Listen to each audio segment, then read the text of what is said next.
Certainement un problème de clarté politique, un problème pour certains aspects aussi d'incompatibilité de valeurs. Et on a vu il y a quelques jours que le PPE a voté pour l'article 7 qui prévoit des possibles sanctions contre la Hongrie pour la violation des valeurs fondamentales. Donc il y a un débat au sein même du PPE. Mais au PPE, c'est hyper intéressant et c'est toute la beauté des grandes formations politiques européennes. Il y a une partie du PPE qui dit non, gardons Orban chez nous parce que c'est une sorte de garde-fou, parce qu'une sorte de verrou pour empêcher qu'Orban aille avec une potentielle formation, cette fois-ci vraiment d'extrême-droite, et pour démonter définitivement l'Europe.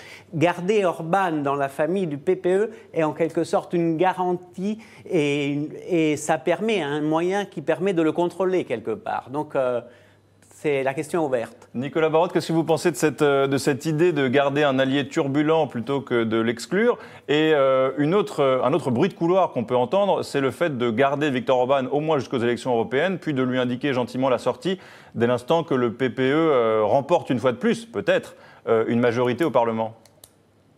C'est typique d'Angela Merkel, qui est la personnalité dominante du PPE, parce que son parti, la CDU-CSU, est le parti dominant au sein du PPE. Donc c'est elle qui fait un peu la pluie et le beau temps dans cette formation.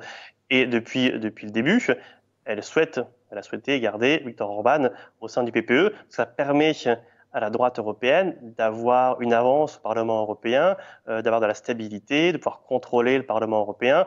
Donc il y a un avantage électoral qui est très fort. Alors aujourd'hui, elle est confrontée à quelque chose très compliqué, c'est qu'aussi bien Emmanuel Macron dit qu'il faut choisir entre Merkel et Orban, les deux ne sont pas possibles. Elle-même a des relations exécrables avec Viktor Orban et sur le fond des solutions, elle est en désaccord total avec lui.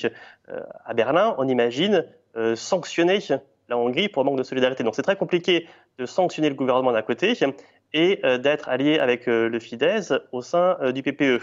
Alors Angela Merkel, qui n'aime pas trancher, qui est très prudente, va tenter de repousser la décision le plus loin possible. Et on verra bien après les élections, suivant le rapport de force, si elle peut se séparer de Orban sans dommage ou si elle en a besoin pour que le PPE obtienne, par exemple, la présidence de la Commission européenne.